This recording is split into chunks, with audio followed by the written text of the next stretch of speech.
What if I told you the answer to a murder was recorded in perfect detail?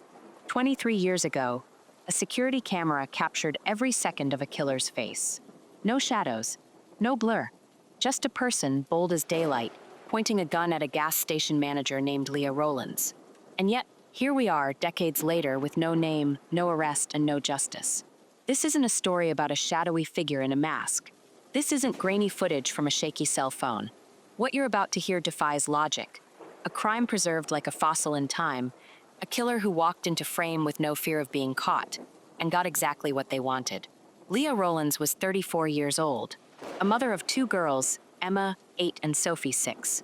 She worked the night shift at the Quick Stop Gas and Go not because she loved the job, but because it paid the bills and let her coach her daughter's soccer games on weekends. She knew her customers by name. She laughed with the truckers. She even kept dog treats under the counter for regulars with pets. But on October 12, 2001, at 11:08 p.m., routine turned to horror. The camera shows Leah restocking gum when the bell on the door chimes. A man walks in. He doesn't rush. He doesn't fidget. He just stands there, staring at her like he's deciding what to buy. Leah smiles, you can see it on the tape, and asks, "Can I help you find something?" What happens next lasts 27 seconds. 27 seconds of a gun raised. 27 seconds of Leah's voice breaking as she says, "Please, I have kids." 27 seconds of a killer staring straight into the lens, as if daring the world to remember his face, and then walking out like he'd just bought a pack of cigarettes. The footage is clear, crystal clear. Detectives could count the wrinkles on his jacket. They could see the way he tilted his head. They could even ID the brand of shoes he wore. But none of it mattered, because 23 years later, this man doesn't exist in any database. No fingerprints, no DNA, no confessions, just a ghost in a video, and a family still screaming into the void for answers. So tonight, we're not just asking who killed Leah Rowlands. We're asking, how does someone vanish from a tape that never stops playing? The night of October 12, 2001, was unremarkable in every way. A crisp fall evening in rural Ohio. Highway 22 was quiet, the kind of quiet where you could hear semis rumbling half a mile away. Leah Rowlands parked her Dodge Caravan behind the Quick Stop Gas and Go at 10:37 p.m., same as always. She left her coffee mug on the dashboard. World's Best Mom printed in fading purple letters and walked inside. Her routine was clockwork. First, she counted the register. $127.50 in small bills and change. Then, she restocked the Marlboros and Camels behind the counter, humming along to the staticky classic rock station playing overhead. At 10:52 p.m., she brewed a fresh pot of coffee. For the night drivers, she'd tell her coworkers, they've got families to get home to. The security camera footage shows her wiping down the counter at 11:02 p.m. She pauses to scribble a note in the margins of a TV guide. Call Emma's teacher tomorrow, and tucks it into her purse.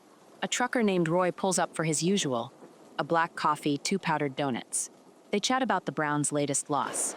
He leaves her a $2 tip. 11:08 p.m. The bell above the door jingles. A figure steps inside. Not a trucker, not a regular, just a man, average height, jeans, a dark windbreaker, work boots. Leah glances up, offers her usual smile. Need help finding anything? He doesn't answer, doesn't move, just stands there, halfway between the snack aisle and the cooler of sodas, like he's waiting for something. Leah shifts nervously. The camera catches her thumb rubbing the wedding ring she still wore, even 2 years after her husband's accident. The man takes a step closer, then another. His hands stay at his sides. No sudden movements, no panic, just calm, too calm.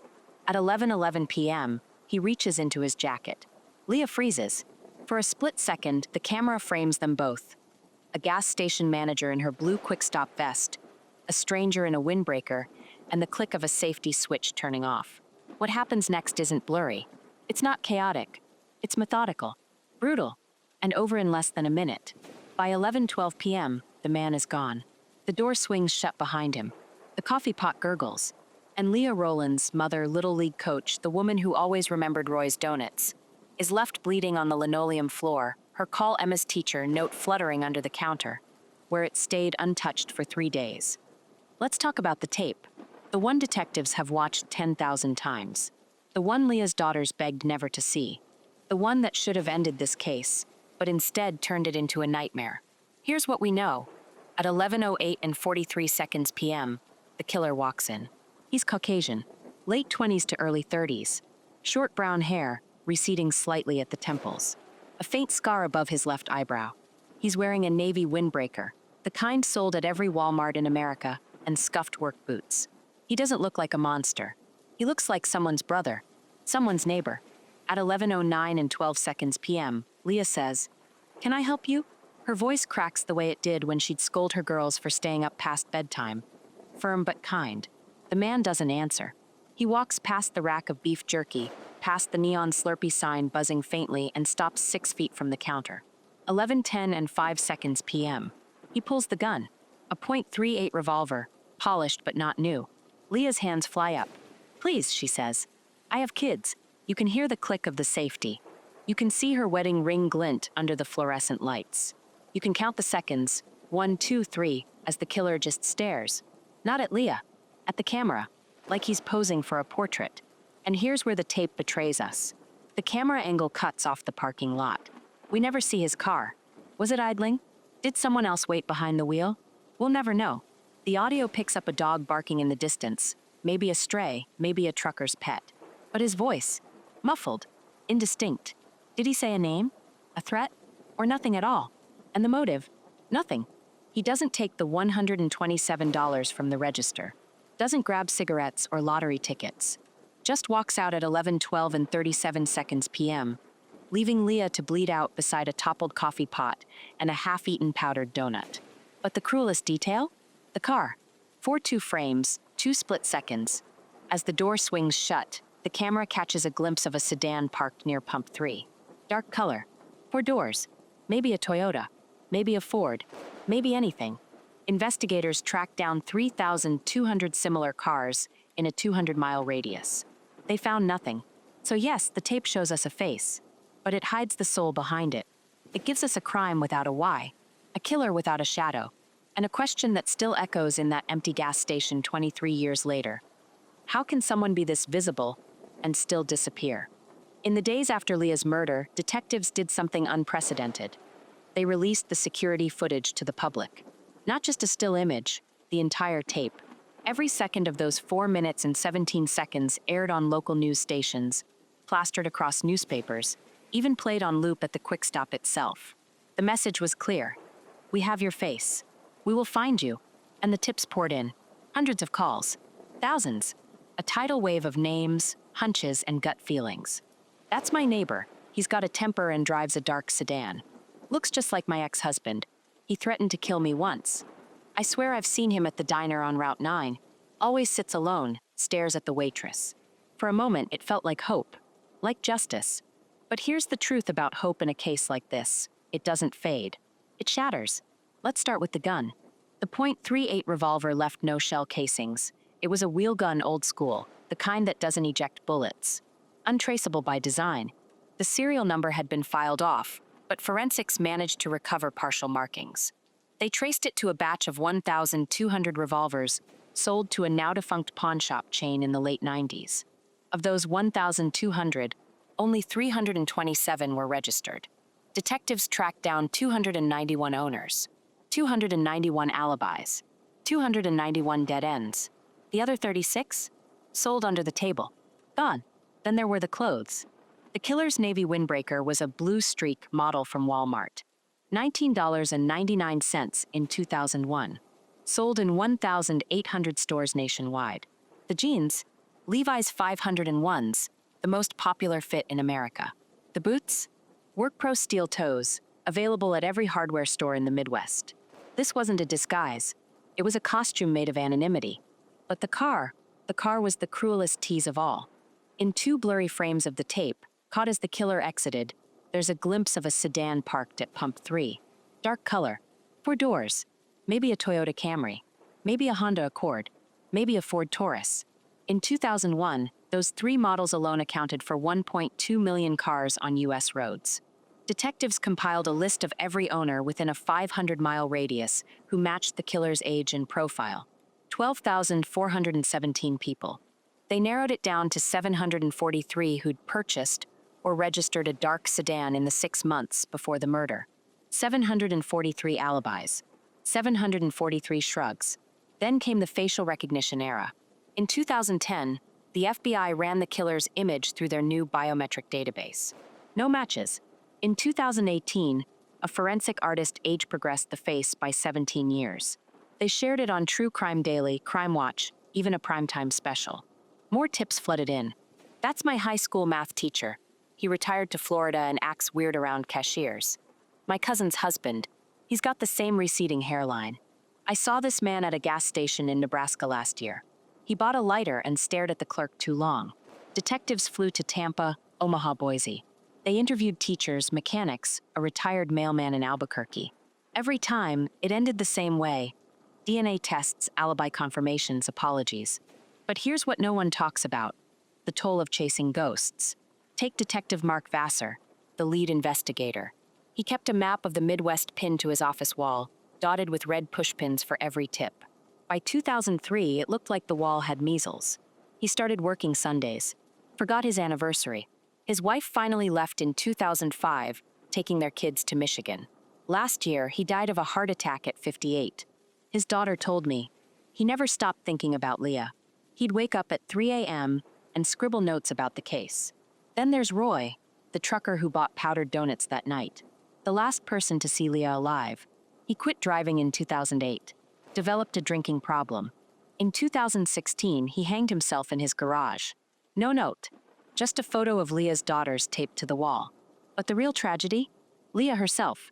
She was a paradox to investigators, a victim too normal to explain the violence. No secret affairs, no gambling debts, no shady acquaintances. Just a 34-year-old widow working double shifts to keep her girls in gymnastics and school field trips. Her co-workers described her as the kind of person who'd return $1 if you overpaid for gas. Her ex-husband, Greg, died in a forklift accident in 1999. No life insurance, just a quiet woman surviving. That's what makes this case so maddening. Without a motive, detectives had to consider every angle. Was it a botched robbery? But why leave the cash? A personal grudge? But Leah had no conflicts. A thrill kill? Maybe. Then there's the theory that chills me the most. What if Leah wasn't the target? The Quick Stop was owned by a man named Carl Mendez, a former union rep with alleged mob ties in Cleveland. In 2003, an anonymous tip claimed the hit was meant for Carl, a warning from the Bratva. But Carl had an alibi. He was in Cancun that week. And the Russian mob doesn't usually send solo gunmen in Walmart windbreakers. Still, the rumor persists. But let's circle back to the tape, to the killer's face. In 2019, a retired FBI profiler analyzed the footage frame by frame. Here's what he noted: 11:10 and 12 seconds p.m. The killer adjusts his grip on the gun. His left hand trembles slightly. First-time shooter? Or nerves? 11:10 and 21 seconds p.m. Leah begs, "I have kids." The killer's jaw tightens. A flicker of something. Regret? Recognition? 11:10 and 29 seconds p.m. He glances at the camera again. Not a passing look, a stare. The profiler called it performative. He wanted credit. But wanted credit from whom? Maybe that's the question that keeps detectives up at night. Because if this man craved attention, why hasn't he resurfaced? No letters to the press. No deathbed confessions. No cryptic Reddit posts. Just silence. And yet, in 2020, Leah's daughter Emma got a call from an unknown number. A man's voice said, "I know who did it." Then the line went dead. Detectives traced the number to a burner phone purchased at a Walmart in Dayton, the same Walmart chain that sold the killer's jacket. They reviewed security footage from the day of purchase.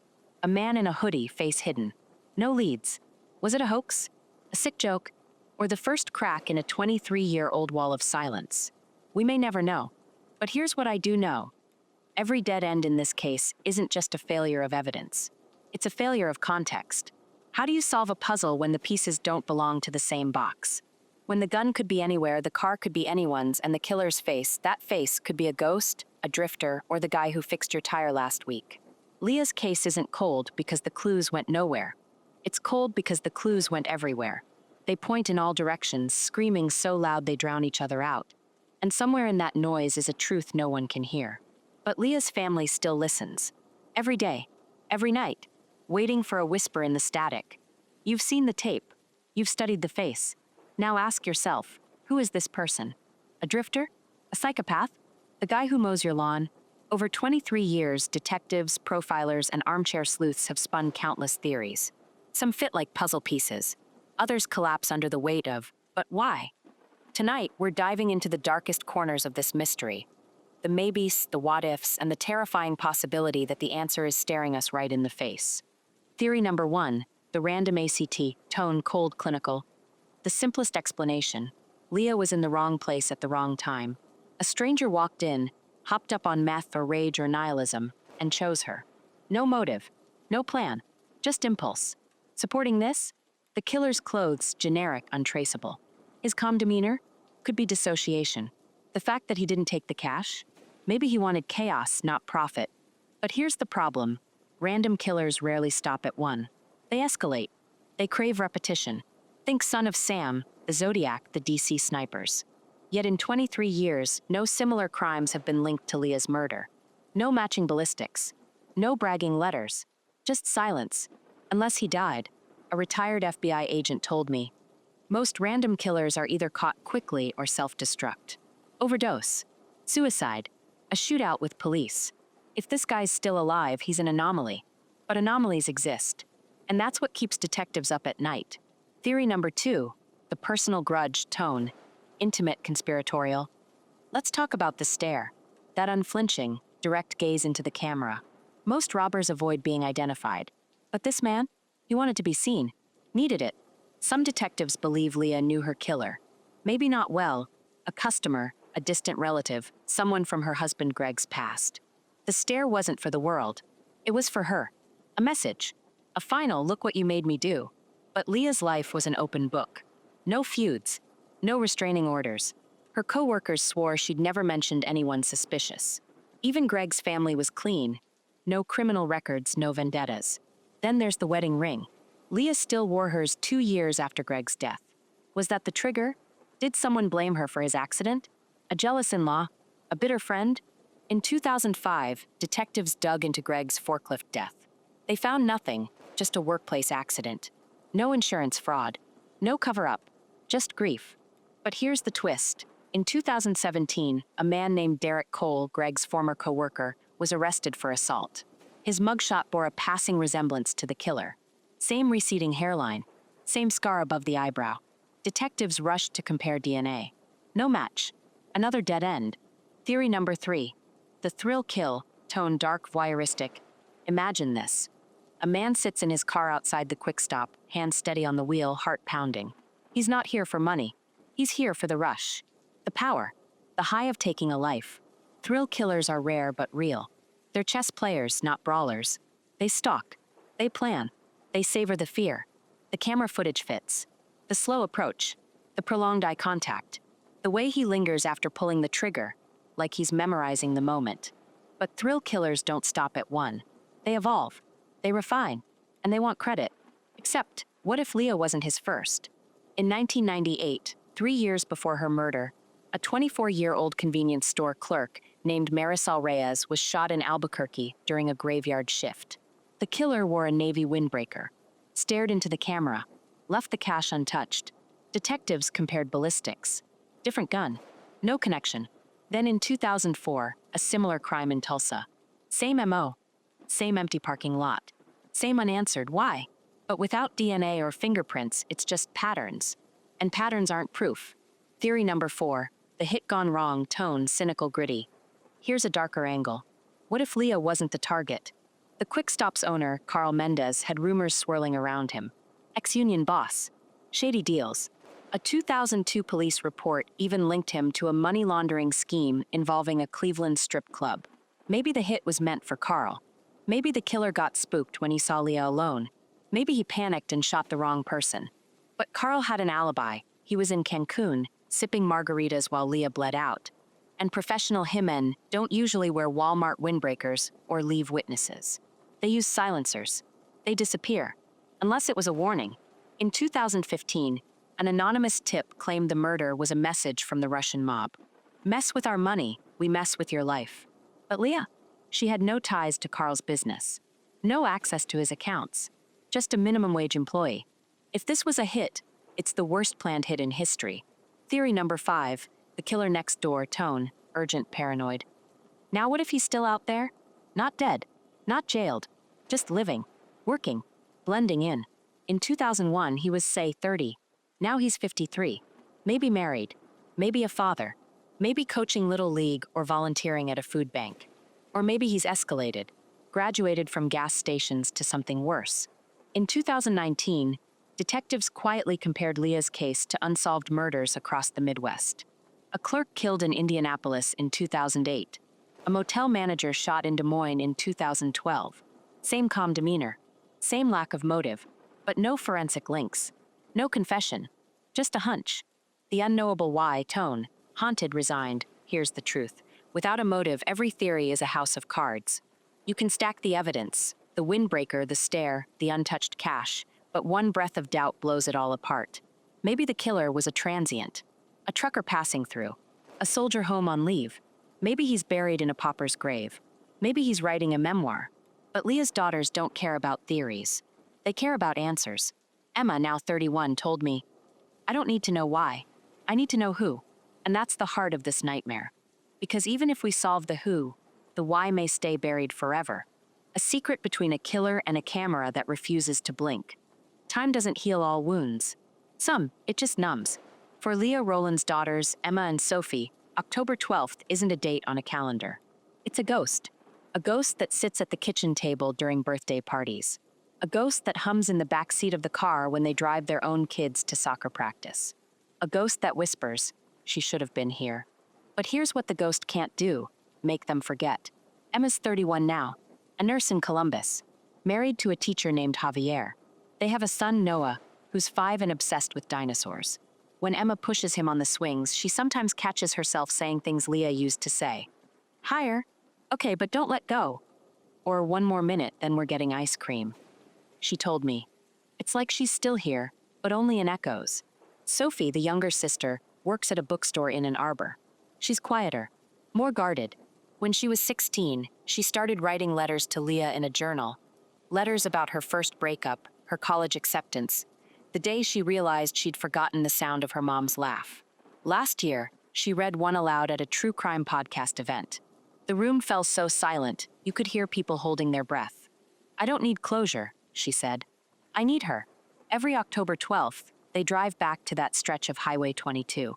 The Quick Stop Gas and Go closed in 2003.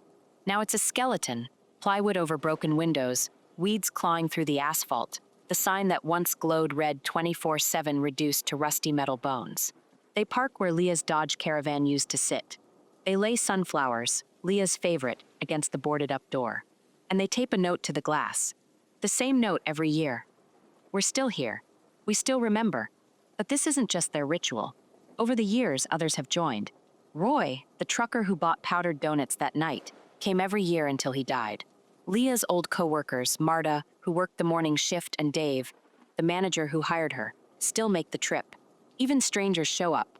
People who never knew Leah but followed the case online.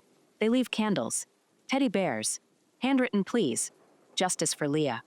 In 2019, a local artist painted a mural of Leah on the gas station's east wall. It's simple. Her face smiling, sunflowers in her hair, the words "Remember her name" curling around the edges. The town council voted to keep it up, even as the rest of the building rots. But here's what haunts me. Leah's case isn't just about a murder. It's about the weight of unanswered questions. The way they burrow into a family's DNA, altering futures, bending lives into shapes they were never meant to hold. Take Emma's wedding day. She wore Leah's pearl necklace, the one Greg gave her for their 10th anniversary. When the officiant asked, "Who gives this woman?" there was a beat of silence. Then Sophie stood up, voice shaking. Her mother would. The guests cried. The photographer later said it was the most raw, beautiful moment he'd ever captured. Or the day Sophie gave birth to her daughter, Lily. She'd planned to name her Leah, but when she held the baby for the first time, she froze. "It felt like I was erasing her," she told me. "Like I was saying, here's a new Leah so we can forget the old one." She chose Lily instead, but in quiet moments, she still calls her little sunflower. And then there are the smaller absences. The recipes Leah never got to teach them. Her famous chili, the one with too much cumin. The lullabies she hummed when they were sick. The way she'd pretend to find a quarter behind their ears. Look what I found. The tooth fairy must have missed you. But here's what they do have. A box. A shoebox, really. Kept in Emma's closet. Inside, Leah's perfume bottle still half full, her favorite hair clip, the TV guide page where she scribbled "Call Emma's teacher," and a VHS tape of Sophie's 6th birthday party. They've never watched it.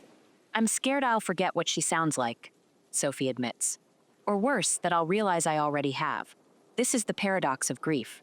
The louder you scream for answers, the quieter the world becomes. Detectives still work the case, but not like before. The original team retired. Some died. Others left law enforcement altogether. The file's been handed down like a cursed heirloom. From Detective Vassar to a rookie named Martinez to a cold case specialist, Angela Carter, who's vowed to solve it before she retires. Angela's the one who resubmitted the killer's DNA in 2022, using a new genealogy database. No matches. She tracked down the Walmart windbreakers fabric batch. Dead end. She even consulted a psychic. Hail Marys don't work, she jokes bitterly, who claimed the killer lived near a body of water. Great. So does half the country. But Angela keeps going. Why? Because of the note. Not the one on the gas station door. The one taped to her office wall. It's a Polaroid of Emma and Sophie, age 8 and 6, sitting on Leah's lap at the county fair. Leah's. Smiling. The girls are eating cotton candy. On the back, in Sophie's handwriting. She believed in good people. We still do. That's Leah's legacy. Not the video. Not the ghost. But the stubborn, defiant hope that one day, someone will step out of the shadows and say, I know who did it. Because here's the truth about cold cases. They're not cold to the people who live them. Every tip still gets called in. Every anniversary still trends online. Every time a dark sedan passes the gas station mural, someone snaps a photo. And the family? They've learned to live in the limbo. Emma volunteers at a victims' rights nonprofit. Sophie started a scholarship in Leah's name for single moms going back to school. They've turned their grief into a lighthouse, a way to guide others through the same dark waters they've navigated for 23 years. But on October 12th, they let themselves collapse. They sit on the hood of Emma's car, staring at the mural. Sophie brings coffee. 2 creams, no sugar, just like Mom liked it. And they talk to Leah. Out loud. Noah lost his first tooth. Javier got tenure. I still can't parallel park. And then always the same question. Where are you? Not Leah. Him. The man in the windbreaker. The face on the tape. The ghost who walked out of a gas station and into oblivion. Is he alive? Does he think about Leah? Does he flinch when a cop car passes? Does he tell his kids, don't ask about before? Or worse, does he sleep just fine? We may never know. But here's what I do know. Leah's story isn't over. It can't be. Not while her daughters breathe. Not while strangers leave sunflowers at a rotting gas station.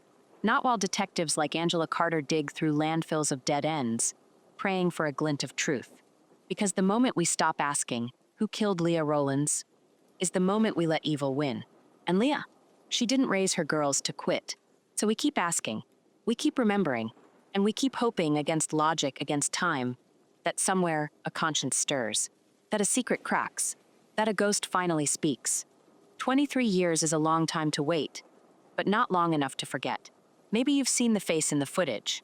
Maybe it's someone you work with, someone you grew up with, someone who sits alone at the end of the bar, staring at their hands like they're trying to scrub something off.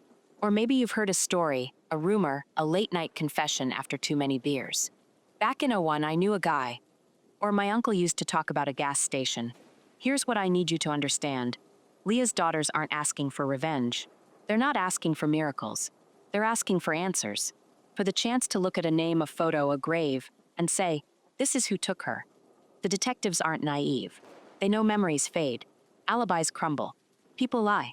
But they also know this. The killer had a mother, a father, a friend who noticed they came home late that night with muddy boots or a strange quietness. Someone who thought, that's not like them. Maybe they were scared then, maybe even scared now. But fear doesn't age like guilt does. It fades. Guilt, it grows. So tonight, if they know something, anything, a detail as small as a scar above a left eyebrow, pick up the phone, dial the number, say the name. Leah's family is waiting. And somewhere, in a quiet house on a dusty road, in a town so ordinary you'd never think to look. The truth is waiting too,